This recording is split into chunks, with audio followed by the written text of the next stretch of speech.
Hello বন্ধুরা, শাহিন গার্ডেনে আপনাদেরকে স্বাগত। তো দেখুন বন্ধুরা, আজকে আবার একটা নতুন ভিডিও নিয়ে চলে এসেছি। তো আজকের ভিডিও হচ্ছে যে পাকা কলার খোসা থেকে কিভাবে তরল জৈব সার তৈরি করব এবং সেগুলা গাছে ব্যবহার করব। তো এর আগেকার ভিডিওতে আমি দেখেছিলাম যে আমরা কোন কোন ধরনের জৈব সার, তরল জৈব সার গাছে ব্যবহার করতে পারি। এবার কিভাবে সেই তরল জৈব সারগুলা তৈরি করতে হবে সেটা এর আগের ভিডিও দেখেছি। তো এর আগের ভিডিওটা কেউ যদি না দেখে থাকেন তো সেই ভিডিওটা আমার ইউটিউব চ্যানেলে আপলোড করা আছে, সেটা দেখে নিতে পারেন। তো দেখুন, এটা হচ্ছে কলার খোসা। আমি একটা কাঁচি দিয়ে, একটা এই ধরনের কাঁচি দিয়ে কিন্তু খোসাগুলো ছোট ছোট ভাবে কেটে নিয়েছি এবং কেটে নিয়ে একটা পাত্রে রেখে দিয়েছি। এবং দেখুন, এটা হচ্ছে একটা জলের বোতল। এটা কিন্তু আমি প্লাস্টিকের ব্যবহার করছি, আপনারা যদি মনে করেন কাঁচের ব্যবহার করব সেটা ব্যবহার করতে পারেন। তো এই বোতলের মুখটা আমি খুলে নেব। খুলে নেওয়ার পরে আমি কিন্তু এই কাটা পাকা কলার খোসাগুলা এই জলের আমি দিয়ে দেব।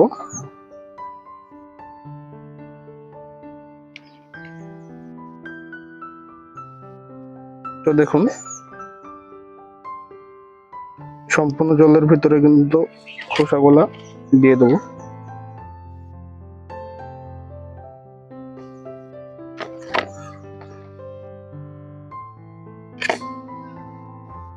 দেখুন, সম্পূর্ণ কিন্তু জলের ভিতরে পাকা কলার খোসাগুলা দিয়ে দিলাম।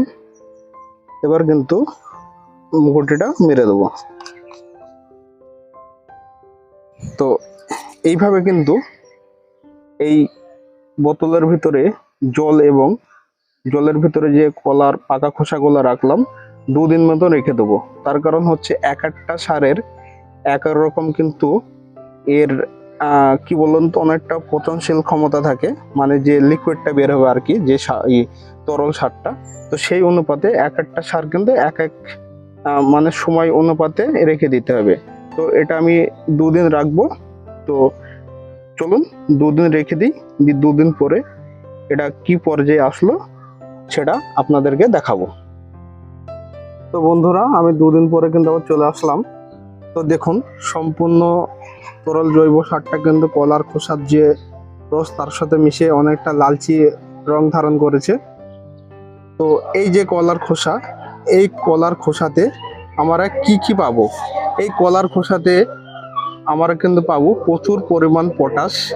এছাড়া আরও উপাদান পাওয়া যায়, যেমন সামান্য পরিমাণে